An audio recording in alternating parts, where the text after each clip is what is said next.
ছাড়া খেয়ে নিয়েছি। আমি তো জানি তুই এরকমই। চিকেন দেখ শেষ। আমি জানি তুই এরকমই। বাপ রে বাপ, কি সেজেছো গো? আরে রেডি হয়নি এখনো, চুলটা খোলা বাকি আছে। এটা কি পরেছো না? অনেক পরে দেখাচ্ছি। গিফটটা রাখো তো, ওই দিকটা পেছনটা রাখো, বাস রাখো। কি ড্রেসটা একটু দেখাও।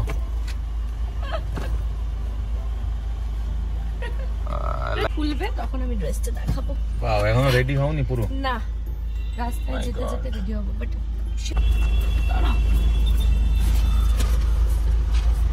ঠিক আছে, ক্লোজ দ্য ডোর।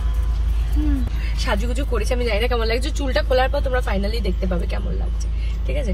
কিন্তু রেমো তুমি সোয়েটার পরে দাও তো। এই তো সোয়েটার পরে আছি। চেঞ্জ করবে তো? না, আমি এটা পরেছি। এটা আমার ফেভারিট সোয়েটার। অদ্ভুত। বাট কার্লটা খুলে গেছে। আমার অ্যাজ ইউজুয়াল প্রবলেম, কার্লস থাকে না, জানি না কেন। কার্লসটা অতবার যদি ধরো তাহলে তো খুলে যাবেই। You are right. নিজে এবার একটু জামাটা চেঞ্জ করো। যে চলে এসেছি বিয়ে বাড়িতে। এখানে দেখি দীপঙ্কর দাঁড়িয়ে, মানে সেটাকেই ব্রাইডাল সাজিয়েছে। এই ব্যাঙ্কোয়েটটা অনেক দূর আমার বাড়ির থেকে। ভিতরে পার্কিং আছে? আচ্ছা। বিয়ে বাড়িতে কিন্তু গাড়ি রাখার একটা ঝামেলা থাকেই। তো আজকে যেহেতু রেমো ড্রাইভ করছিল, সেই জন্য ওর খুব সুবিধা হলো। বিয়ে বাড়ির ভেতর থেকে গিয়েই পার্কিং এর জায়গা পেয়ে যাবে। একটা মজার ব্যাপার হলো, আমার যখন আঁচল সিরিয়াল চলতো আর ওর তখন ভালোবাসা.com চলতো, তো আমরা একই প্রোডাকশন হাউসে কাজ করতাম। তখন থেকে আমাদের বন্ধুত্ব, আর আমি ওকে মিঠি বলে ডাকি আর ও আমাকে ডাকে ভাদু। আমার কিন্তু সেটার সাথে রোজ দেখা হয় তা না, কিন্তু দূরে থেকেও বন্ধুত্ব রাখা যায়। তারা তুমি নেমে যাও, আমি পার্কিং করে আছি।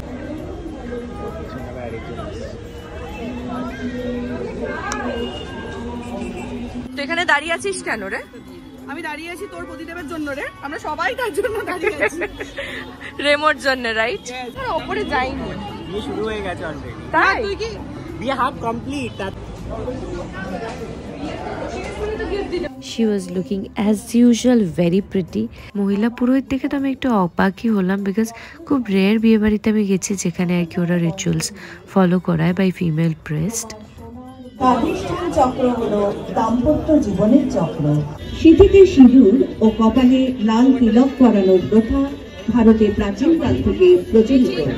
যোগশাস্ত্র অনুসারে এর ব্যাখ্যা করা সম্ভব।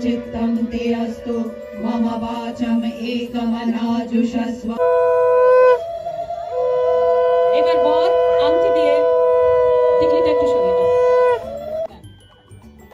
আঙুল দিয়েও বেশিটা তুলে নিতে পারো, আংটি তো অনেকটা ওঠে না।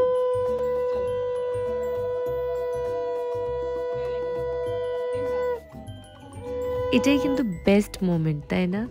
মানে আমি ওদের দুজনকে দেখছিলাম আর আমার বিয়ের কথা মনে পড়ে যাচ্ছিল। অ্যাবসলিউটলি স্টানিং, সত্যিই চোখ ফেরানো যায় না। এই মুহূর্তটার জন্য সবাই ওয়েট করে থাকে। তখনই আন্টির সাথে গিয়ে একটু কথা বললাম। আজকে মেয়ের বিয়ে দারুণ মজা হচ্ছে। দারুণ মজা হচ্ছে না? সাইডে কোথাও একটু কষ্টও আছে। কষ্ট আছে না? ওটাও থাকতে হবে। সেই ওইখানে কি করছিস শুভজিৎ? আমি এখানে তোকে দেখতে। ওই তো মেন মুহূর্তগুলো ক্যাপচার করে এখন।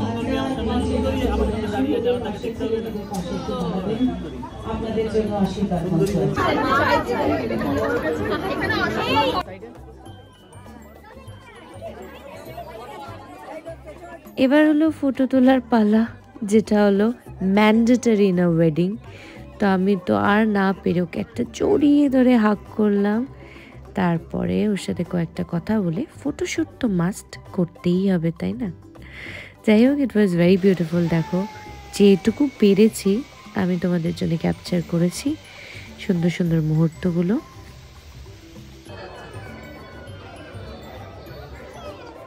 শীত একটু কম ছিল, কিন্তু যেহেতু চা ফেভারিট আর এটা শীতকাল, সেজন্য আমি ফার্স্টে কিন্তু একটু চা নিতে চলে গেলাম। ভীষণই ইউনিক, মানে ভাঁড়ের মধ্যে চা, এটা তো আমার ফেভারিট, কিছু বলারই নেই।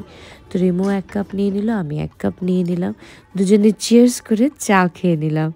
তারপর এখানে আরও একটা জিনিস ছিল, মানে অনেক কটা ছিল, তার মধ্যে আমি চিকেনটা নিয়েছি, ফিশটা নিয়ে নিই, ট্রাই করব বলে। আসলে রেমো ভিডিওগুলো করে যাতে আমাকে পরে দেখাতে পারে যে এই যে তুমি জিম করো, ডায়েট করো, কিন্তু বিয়ে বাড়ি কেন, যেখানেই তুমি যাও তুমি খাবারটা কন্ট্রোল করতে পারো না। এই শোন, তোকে ছাড়া খেয়ে নিয়েছি। আমি তো জানি তুই এরকমই। চিকেন দেখ শেষ। আমি জানি তুই এরকমই। চলো সব যদি তোরা খাস, তোর নি যদি খাস, এই দেখা খাও খাও। আইসক্রিম খাচ্ছি, হ্যাঁ বসে খেলাম, হ্যাঁ। খেয়ে উঠে এখানে আসলাম আর তোরা দেখছিস আইসক্রিমটা লোভ দিচ্ছিস। হেভি মজা। রেমন নিয়ে চলে এসেছে পিঠে। ট্রাই করো। আমি এটা সেটাকে ফোন করে বলবো ভেবেই নিয়েছি যে পিঠে রেখেছে বিয়েতে, অসাধারণ, মানে এটা কিন্তু একদম আনএক্সপেক্টেড। আমি আবার রণজয়কে একটু টেস্ট করিয়ে দিলাম যে খা, মানে আমার যে পিঠে কতটা ফেভারিট, ও সেরকম ডায়েট করে, মিষ্টি খায় না, বাট তাও আমি একটু জোর করে খাইয়ে দিয়েছি। এদিকে ওখানে একদম লাইভ পিঠে বানানো হচ্ছিল। পিঠে তো সবারই পছন্দ, রাইট? তা আমি অ্যাকচুয়ালি না পিঠে খেয়ে পেটটা ভরিয়ে ফেলেছি। বিশ্বাস করো, a Bengali wedding menu would be just incomplete without this special dishes, তাই না? শ্বেতার বিয়ের কিছু কিছু মুহূর্তগুলো, কিছু কিছু জিনিসগুলো ছোটোবেলার কথা মনে করিয়ে দিল। মানে এখন তো এরকমভাবে কার্ডে প্রিন্ট করা হয় না menu card, but this is so beautifully presented. তো এখানে দেখছো কত খাবার, খাবো না বলে সবই অল্প অল্প ট্রাই তো আমি করেই নিই।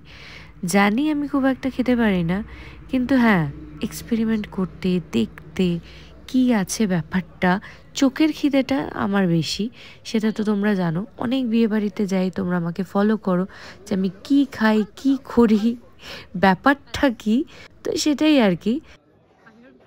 কোর্সের অর্ধেক জিনিসই বাদ দিয়ে দিয়েছি, মিষ্টি জাস্ট রাইসটা দেখো একটুকুনি, আর আমি তো রাইস নিচ্ছি না। এটা রনি একদম ঠিকই বলেছে, আমি কিছু খাই না খাই, পাতুরিটা কিন্তু খাবই। আচ্ছা তোমরা আমাকে একটা কথা বলো তো, মানে তোমাদেরও কি আমার মতো হয়, জল বা হাওয়া এইগুলো খেলেও কি গায়ে লেগে যায়? আমার কিন্তু প্রচণ্ড গায়ে লেগে যায়, ট্রাস্ট মি। খাওয়া কমপ্লিট, খাওয়া কমপ্লিট। ভালো কমপ্লিট হয়ে গেছে অনেকক্ষণ। শ্বেতার অনেক শুভেচ্ছা, congratulations to both of them. আজকে ভীষণ সুন্দর লাগছে, বিয়ের কিন্তু সুন্দর লাগে। তোমরা কিন্তু আমাকে কমেন্টে জানাতে ভুলো না আমাকে কেমন লাগছিল।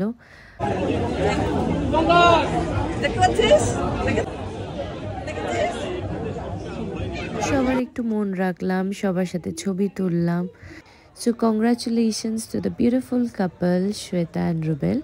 ওরাও খুব ভালো থাকুক, তোমরাও ভালো থেকো, আমার ভ্লগ দেখতে থেকো, আর পুরো ভিডিওতে কোনটা তোমাদের বেশি ভালো লাগলো জানিও কমেন্টে। ভীষণ আনন্দ করেছি, খাবার খেলাম, খুব একটা খাইনি, তাই জন্য দেখো ভিডিওতে পুরো খাবার নেই।